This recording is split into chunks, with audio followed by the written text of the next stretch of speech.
From her origins as a modest secretary and model to her emergence as one of Argentina's most iconic glamour queens, Hilda Isabel Garindo Sarli, affectionately known to the world as Isabel Sarli, captivated audiences in ways that no one had quite expected.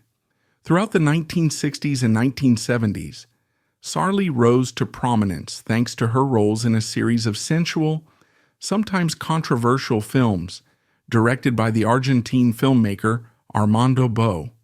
But her journey was neither straightforward nor devoid of heartbreak. It was marked by perseverance, love, and a pursuit of self-expression that would ultimately turn her into a global sensation, a pop culture fixture, and a figure of enduring fascination for cinephiles. The path that led her from a difficult childhood in Entre Rios province to international fame involved personal tragedy, social upheaval, and a curious confluence of timing in Argentina's film industry. Today, she is remembered for her boundary-pushing performances, her willingness to challenge the censorship of her era, and her iconic stature that transcends borders, even after her passing in June of 2019. What follows is a deep, multifaceted exploration of Isabel Sarli's life, career, and legacy, weaving in broader historical contexts, creative observations, and new angles of analysis to fully illuminate why she remains such a riveting figure in film history. She was born in 1929 in Entre Rios province, Argentina, into a poor family. Her parents were Antonio Garindo and Maria Elena Sarli. The name Isabel Sarli came later as she navigated the entertainment world, but in her earliest days she was simply Hilda Isabel Garindo Sarli, a child living in a precarious socio-economic context, struggling under the shadow of a father who would eventually abandon the household. She had a younger brother, but any semblance of normal family life vanished when her father cast them aside, one of the first painful events that shaped her character. By the time she was 3, her father left entirely, forcing her mother to assume total responsibility for the household.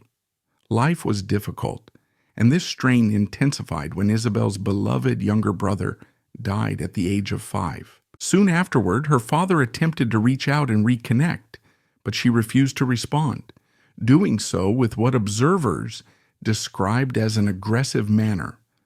That refusal was not merely an impulsive reaction, it was an early show of fierce resolve, a trait she would wield many times in her life and career. In search of new opportunities, the family migrated to Buenos Aires, Argentina's thriving cultural and economic heart. During those early years, the young Sarli took a part-time job as a secretary at a publicity agency. Balancing menial tasks and office responsibilities, she also began learning how to manage different departments and gleaned insights into the broader entertainment world. As fate would have it, one day someone spotted her beauty and suggested she model. It was a fateful fork in the road.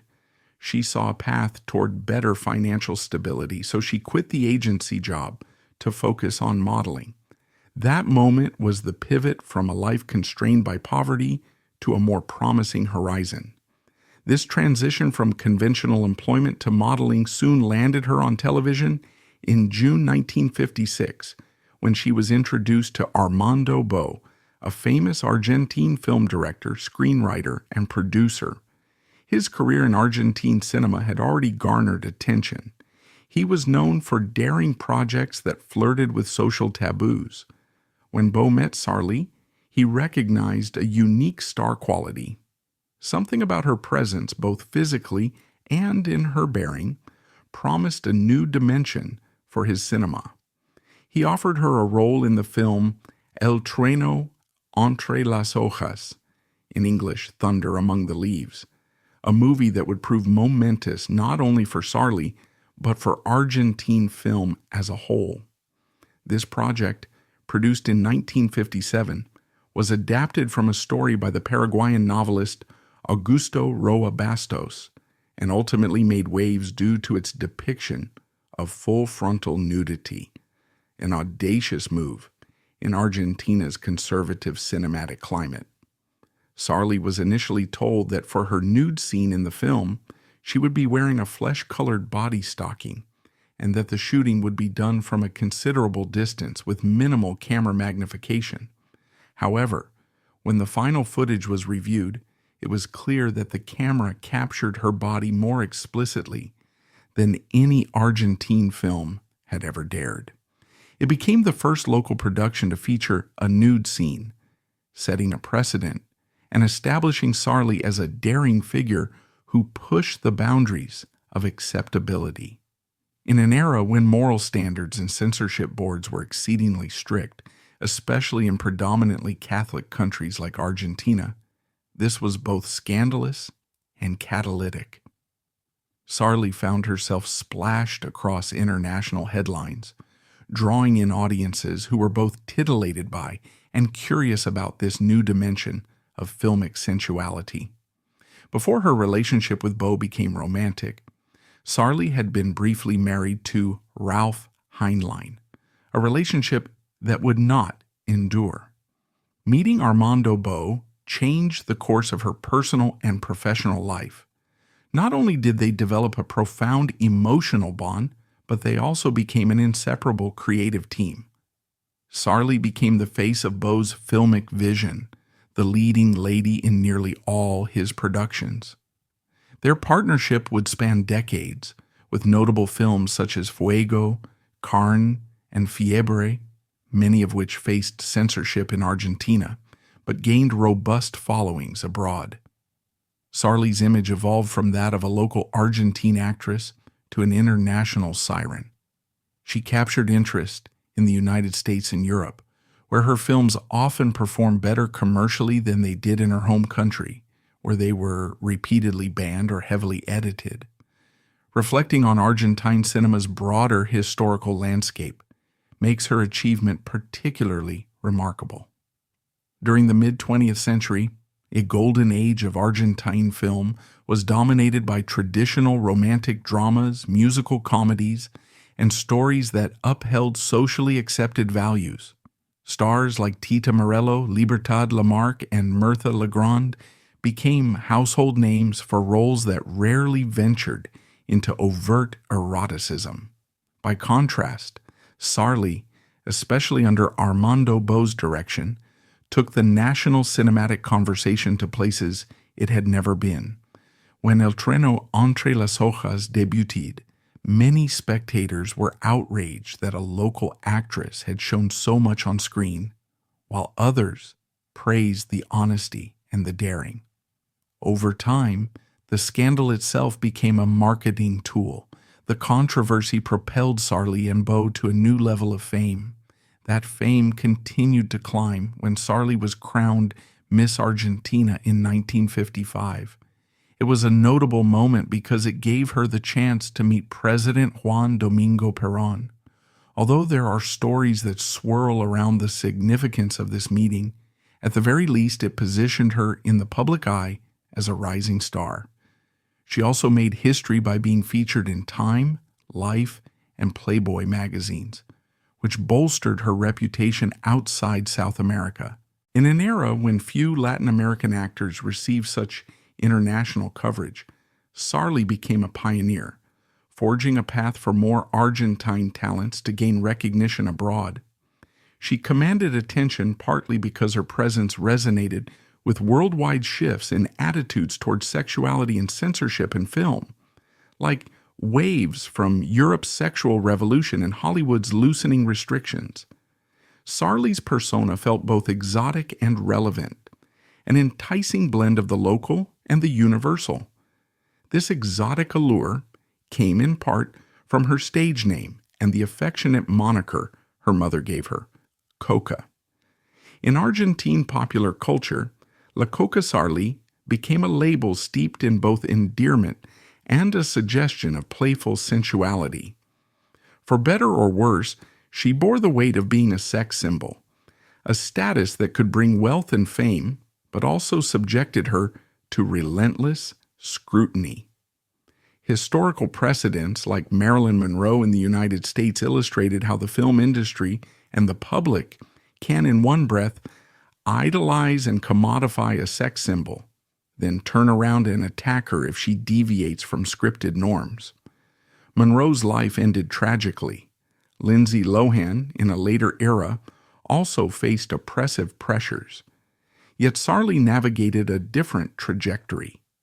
Through her deep connection to her family, particularly her mother, she found stability, effectively avoiding some of the worst pitfalls that can befall stars propelled to fame based on sensual image. That said, the conservative sectors of Argentina, especially the Catholic Church and certain political factions, disapproved strongly of her work. Many of her films, often labeled sexploitation by critics, were banned outright or heavily cut for local distribution. Ironically, that official disapproval only boosted curiosity among audiences who would gather at clandestine screenings or manage to access unedited versions from abroad. Sarli's brand became so potent that once a film was banned in Argentina, foreign distributors found it easier to market. This phenomenon repeated itself. Fuego, for example, was not only banned in Argentina, but also found a home in New York theaters in 1969, where it performed quite well and gained her further renown. By the end of the 1960s and throughout the 1970s, Sarli had become the top-earning Argentinian star internationally, a feat that some might find paradoxical, but which underscores the complexities of censorship and public curiosity. She was offered opportunities in the United States. According to some accounts, famed Hollywood director Robert Aldrich, who made Whatever Happened to Baby Jane and The Dirty Dozen, reached out to Sarli to collaborate, but she declined. She also turned down roles in the British Hammer film production, The Two Faces of Dr. Jekyll, and in the American co-production, The Guns of Navarone.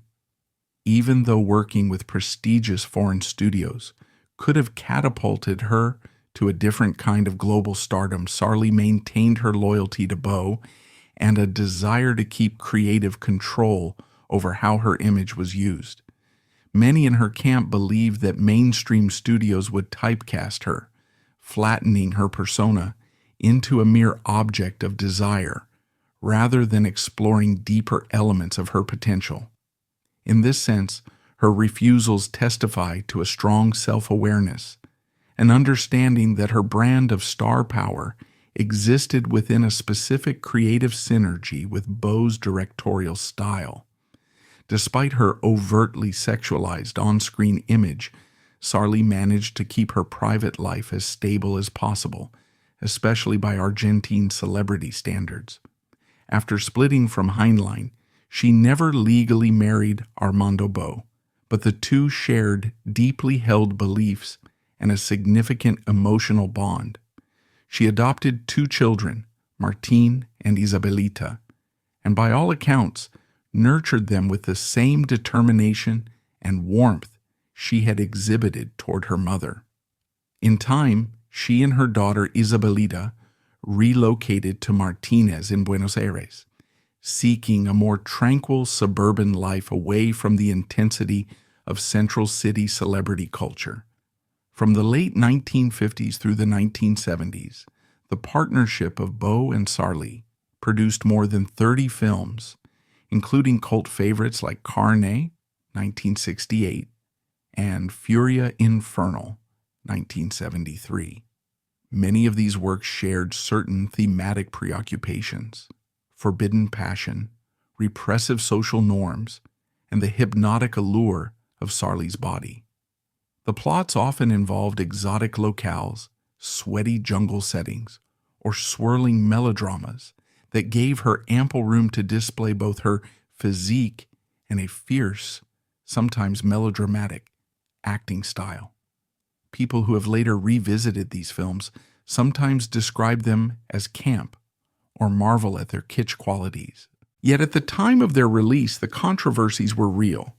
Not only the Catholic Church, but also Argentina's successive military dictatorships often targeted Sarli's work, reflecting broader battles over moral codes in a nation toggling between populist governments, authoritarian regimes, and a growing thirst for cultural liberalization. These repeated episodes of censorship and scandal ironically turned Sarli into a defiant icon, hailed by younger generations as a subversive figure who refused to conform. Directors in the United States, such as John Waters, took note of her work. Waters, who would later visit Argentina in 2018 and meet Sarli, credited her as an influence in some of his own famously transgressive films. Perhaps it was her blend of comedic exaggeration, raw sexuality, and stylized melodrama that he found inspirational.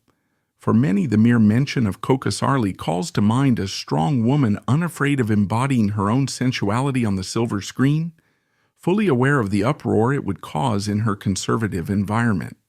Not surprisingly, her fame in Europe was also remarkable. The cultural climate in countries like France and Italy had shifted with the New Wave and other cinematic movements that embraced more explicit depictions of sexuality.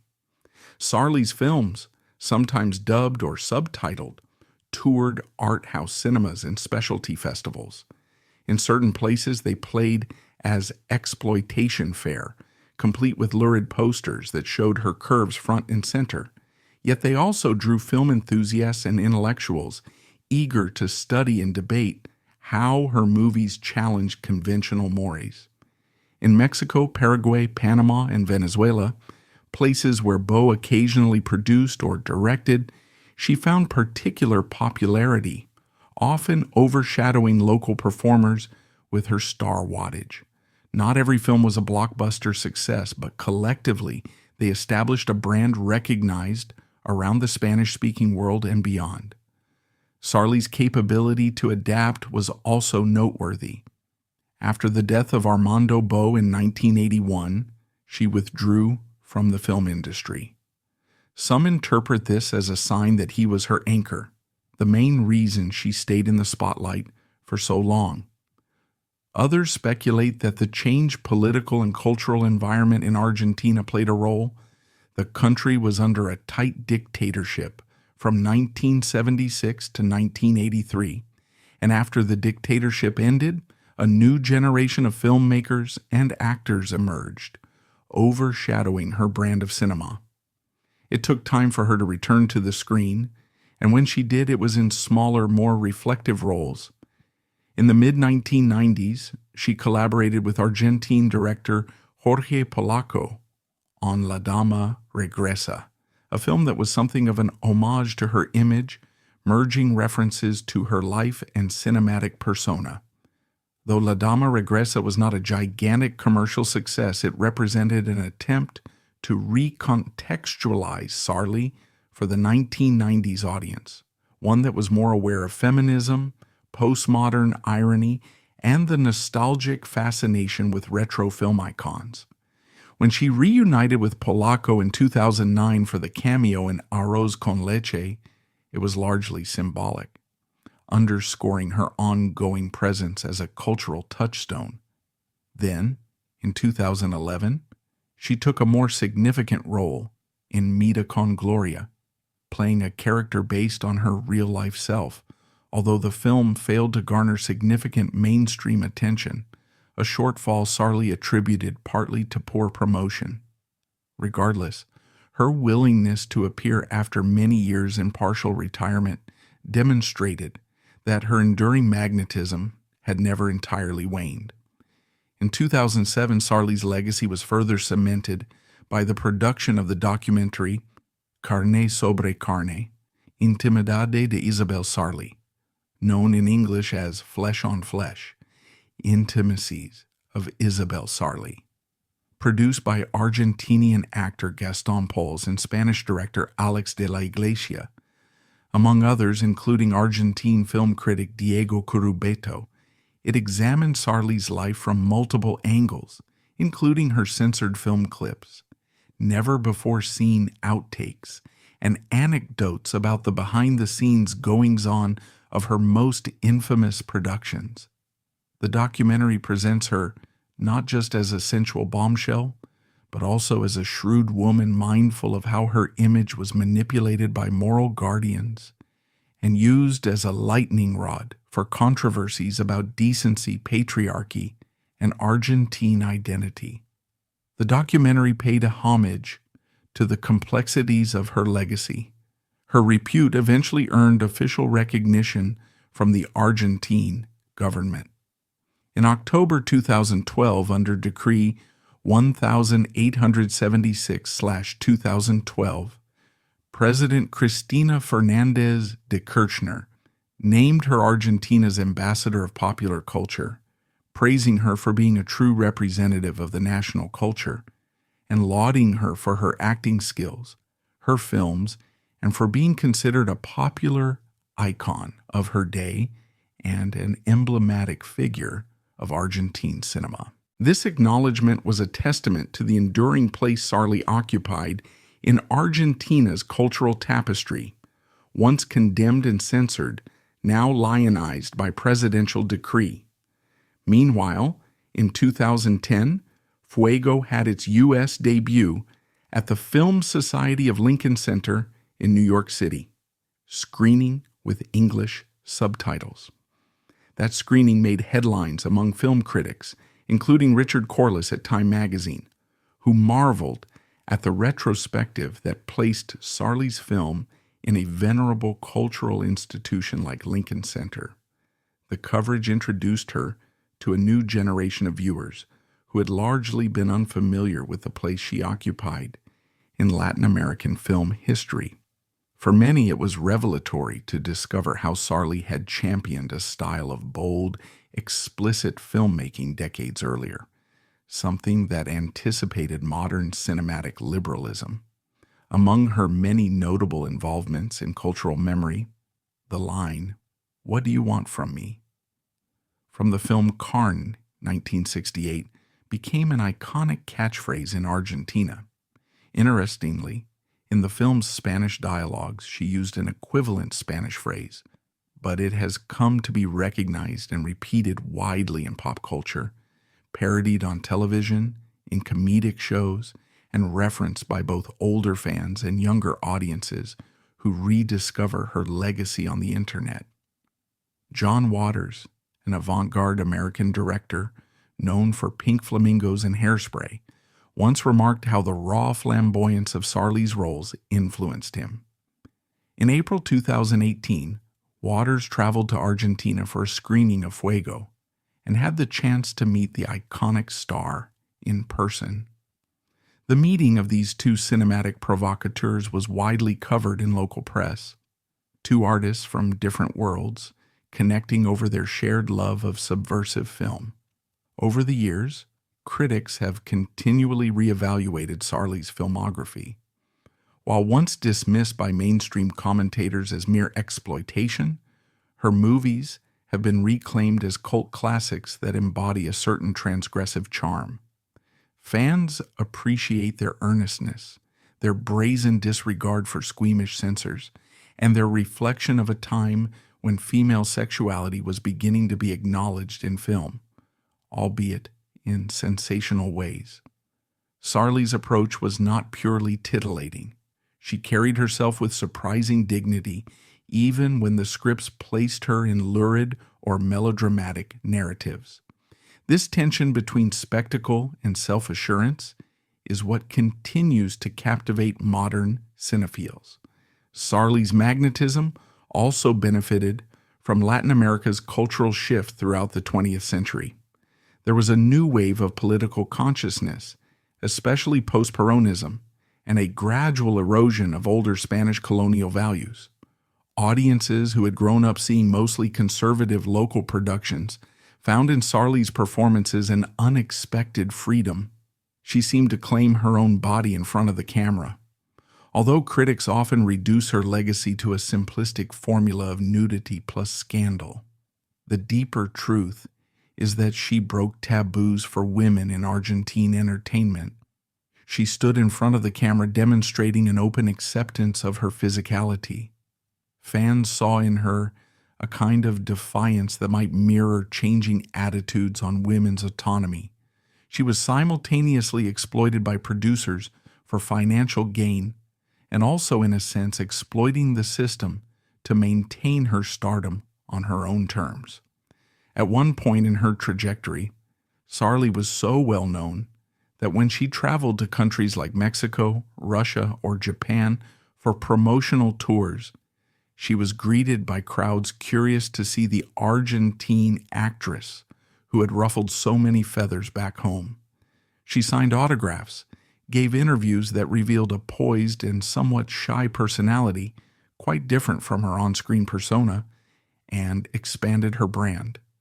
While Marilyn Monroe is sometimes seen as the ultimate blonde bombshell, Isabel Sarli functioned as a Latin brunette counterpoint, a different but equally potent icon of 20th century glamour. Her personal life had its share of ups and downs. Despite the unconditional love she felt for Armando Bo, social norms and personal circumstances prevented them from marrying. She often referred to him as a spouse in all but legal name. When Bo died in 1981, it was a seismic moment that all but severed her ties with cinema. Many observers believe that Bo's unflagging support and perhaps his paternalistic approach was something Sarli had grown deeply dependent on. Lacking that, she felt unmoored in an industry that was rapidly evolving. During her hiatus, she spent more time with her adopted children and attended to her private life. The 1990s brought a nostalgia wave for Latin American pop culture of the 1960s and 1970s, prompting a re-examination of her work. Younger filmmakers who had grown up reading about the sensational Coca Sarli in tabloids started to see her as a cult figure worthy of deeper study. Her reemergence in the public eye came about through retrospectives, tributes at local film festivals, and interviews in which she engaged with her own mythos. She displayed a gentle sense of humor about the controversies that had once raged, often retelling the stories of how censorship forced entire reels of her films to be cut for Argentine distribution, while foreign distributors rarely batted an eyelid.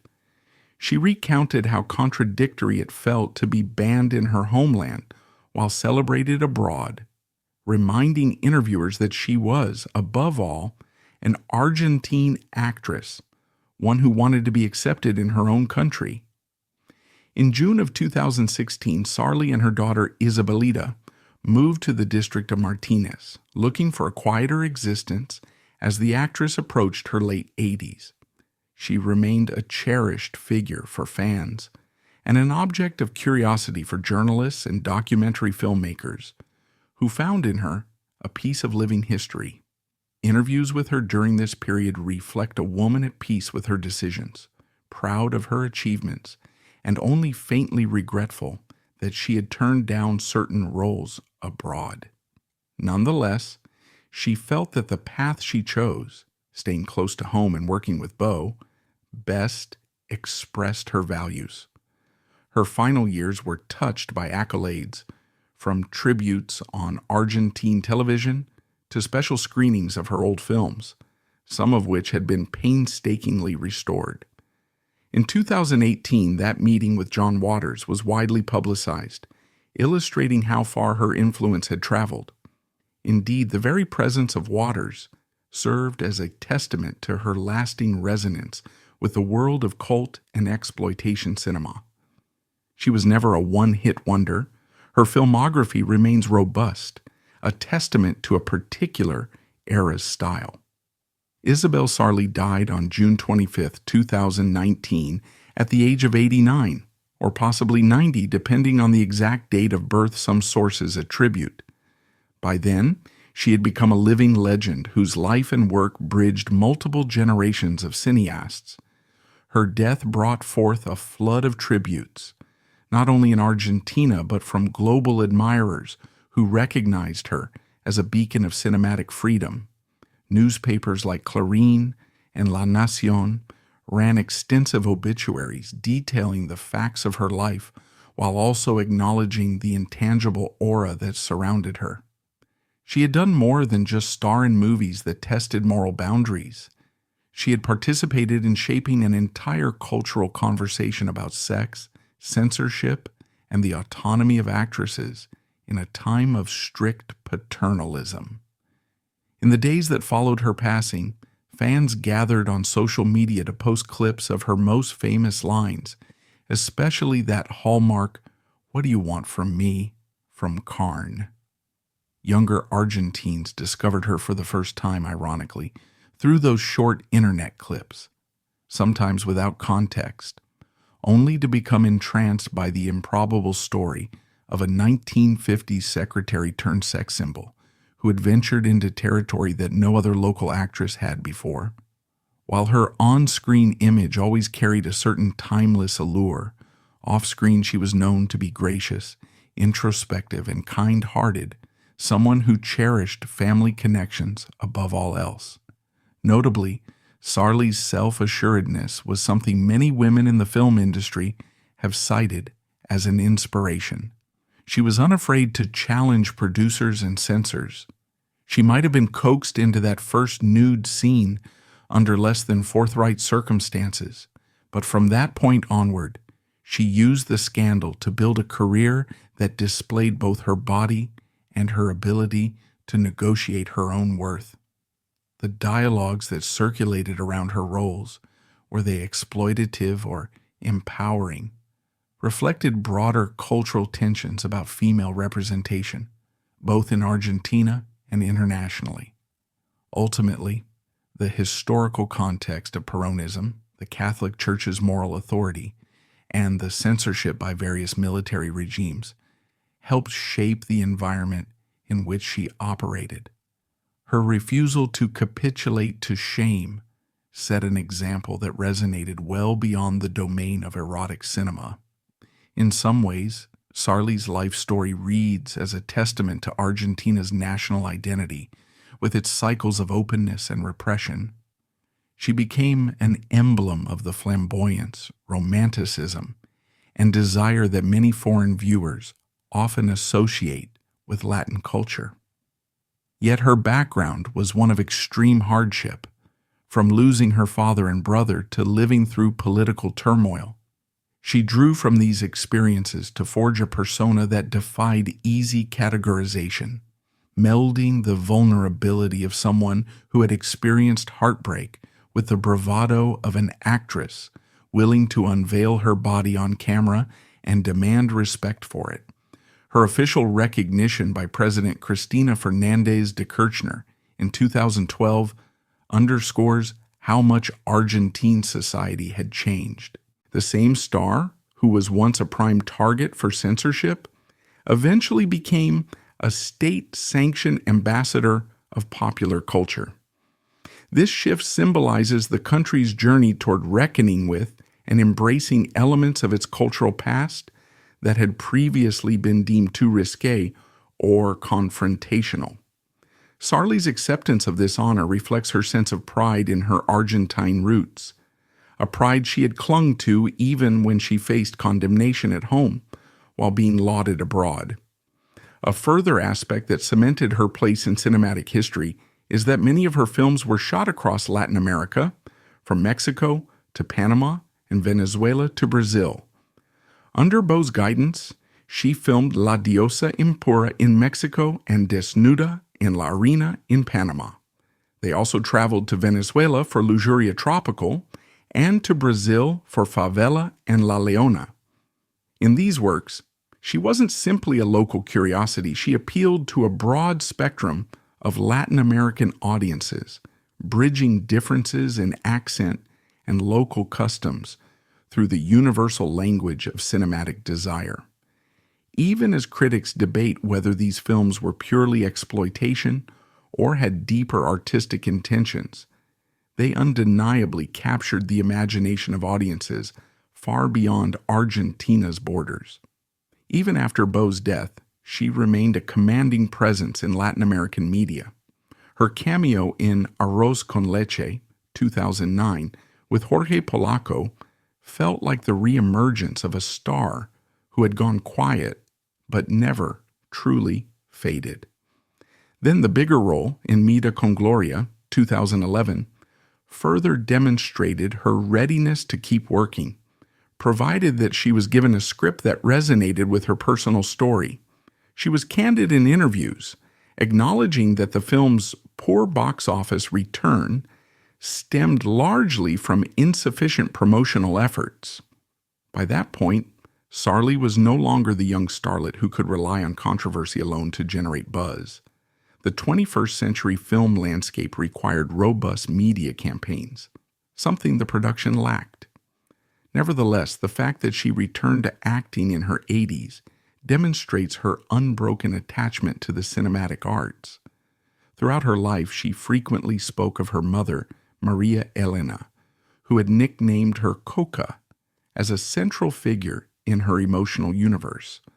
While the paternal abandonment inflicted early trauma, the maternal bond seemed unbreakable, providing Sarli a kind of moral compass and unconditional love. This anchor likely saved her from the humiliations and exploitations often inflicted on women in show business. She was no innocent. She knew how to leverage her beauty and navigate negotiations, but she also retained a sincere warmth and sense of dignity. That synergy of softness and toughness made her mesmerizing, both to directors like Bo and to the audience, who perceived something more complex than just a shapely body in front of the camera. She also proved pragmatic with her finances. The earnings from her most profitable films were funneled into supporting her family, ensuring she would not endure financial destitution in her later years.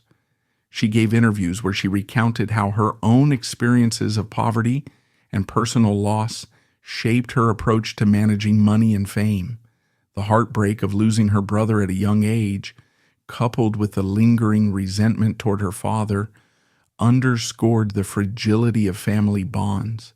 She adopted 2 children who were not her biological offspring, but to whom she gave a loving home.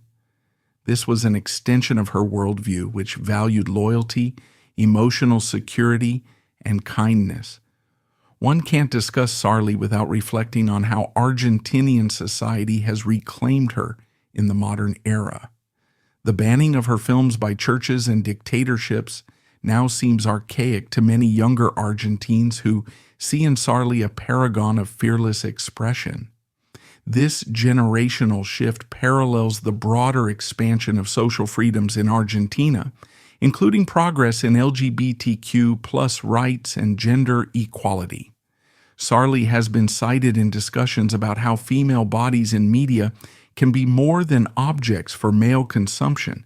They can be catalysts for dialogues about power, censorship, and sexual agency. In a sense, each rescreening of Fuego or Carne or Fiebre spurs new conversations about what it meant, and still means, for a Latina woman to take control of her sexuality on screen. After her passing in 2019, many tributes focused on Sarli's intangible qualities, her unwavering courage, her resilience, and her paradoxical innocence. Yes, she starred in risque films, but there was a guilelessness beneath the surface that made her more than just a vamp figure. Her fans still gather at retrospective showings, exchange rarer posters, and quote dialogue that has become embedded in Argentine pop culture. Each tribute highlights a particular angle. Some admire her comedic timing in specific scenes. Others appreciate her flamboyant costuming or praise the moody black and white cinematography of her earliest works with Bo. As the film community continues to unearth archival materials, lost footage, and production anecdotes, Sarli's legend only grows. She lived through era-defining moments in Argentine history, from the Peronist governments to various military regimes, from a closed conservative film industry to one that tentatively embraced international co-productions. Her career is a microcosm of those decades of transformation. The unwavering loyalty she showed to Bo, turning down offers from Hammer Films in Britain or from Hollywood's Robert Aldrich, speaks to a certain protective stance over her own image. She recognized that for all its flaws, the creative environment she shared with Bo allowed her a kind of autonomy she might not have found in mainstream Hollywood. One cannot overlook the fact that the Catholic Church, which denounced her films, is also deeply interwoven into Argentina's national identity.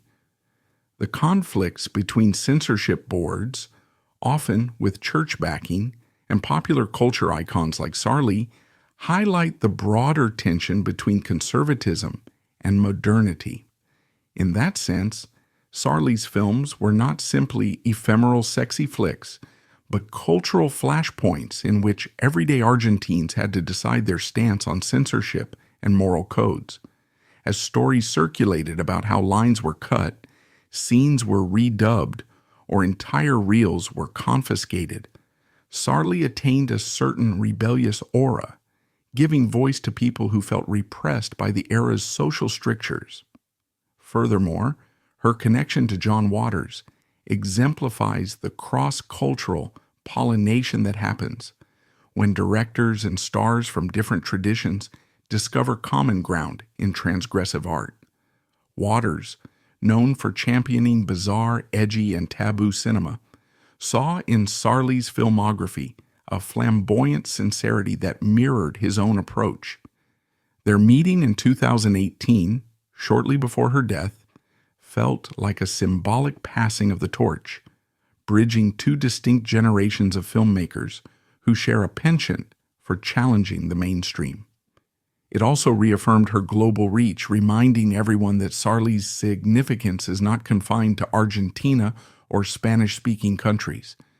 Today, as critics look back on Sarli's life, many emphasize the synergy between her personal biography and her screen image. She was shaped by personal losses, an absent father, a deceased brother, and a strong maternal tie that fostered the self-worth needed to stand naked in front of a camera for the first time. Her trajectory from modeling gigs to the Miss Argentina title, and then to starring in boundary-pushing cinema, was fueled by a series of almost fated choices. Meeting Armando Bo introduced her to the sort of creative partner who recognized her potential and was willing to face public backlash for it. Their romance lent an air of authenticity to the on-screen passion, while the controversies that arose only enhanced the public's appetite for their work. In conclusion, Isabel Sarli's evolution from a poor child in Entre Rios province to an internationally celebrated actress stands as a testament to perseverance, audacity, and the complex interplay between artistry and societal norms. She championed a style of provocative cinema at a time when simply showing a woman's bare shoulder could spark outrage in certain circles. She endured moral condemnation, overcame heartbreak, navigated offers from Hollywood studios, and ultimately chose a path that aligned with her own values, resulting in more than 30 films that remain a pivotal part of Argentine cinematic lore. When Armando Bo died in 1981, Sarli nearly vanished from the big screen, only to return years later, lauded as a cult icon by generations who found new depths and contexts in her work. Her passing in June 2019 closed the chapter on a singular life, one that continues to garner interest from film historians, cultural critics, and fans. Many recall her for her rare combination of beauty and self-assuredness, the type that transcended the constraints placed on her by conservative societies, restrictive film boards, and even by the exploitative nature of certain producers. Others celebrate her as a woman who molded her own destiny, refusing to be overshadowed or controlled by paternal figures once she realized the power she held. It's no surprise that the press coverage following her death touched on how she inspired devotion in both men and women, spanning multiple generations. To watch an Isabel Sarli film today is to step into a time capsule of Argentina in the mid-20th century, where glimpses of modernization clashed against entrenched moral codes. Audiences remain fascinated by how she harnessed the camera's gaze, turning it into an asset rather than a tool of objectification. Her cameo in Polaco's films in her later years adds yet another layer to her storied life, showing that she retained a sense of humor and perspective about her cinematic legacy. Whether one admires her as a symbol of sexual liberation, respects her for standing up against censorship, or simply acknowledges her as an iconic figure who helped redefine Argentine film, there is little doubt that Isabel Sarli's name will continue to resonate. Her final exit left a vacuum, but also a treasure trove of cinematic history. Scholars and enthusiasts still delve into archives seeking unedited versions of her films, hoping to reconstruct how they were originally intended before censors intervened. With each new discovery, they piece together a more complete portrait of her artistry. She'll be remembered for her famous lines, for her self-confident aura, for being Miss Argentina 1955, for her cameo appearances toward the end of her life, for refusing certain big Hollywood roles, and for forging a partnership with Armando Bo that produced some of the most talked about films in Argentine cinematic annals. What stands out ultimately is that Sarli lived fully on her own terms. She openly embraced her sexuality, brazenly confronted hypocritical moralities, and seized control of her public image as best she could. Her perseverance, magnetic screen presence, and unwavering sense of self have rendered her an enduring legend, a star who will remain luminous for those who appreciate bravery in film and the complexities of a woman who, starting as a poor young girl in Entre Rios, rose to become an undeniable cultural force. Thank you for accompanying me on this extensive journey through Isabel Sarli's life and legacy. Though she is no longer with us, her story endures as a vivid testament to the power of determination, individuality, and the cinematic medium's capacity to challenge entrenched norms. Even after decades, she continues to inspire directors, actors, historians, and fans, leaving behind a legacy that transcends sensational headlines to reveal the portrait of a resolute, captivating spirit who reshaped the landscape of Argentine and Latin American cinema. And if you find yourself newly intrigued by Sarli's filmography, there's never been a better time to explore her work, revisit, or discover for the first time the allure that turned Coca Sarli into an unforgotten icon of the big screen.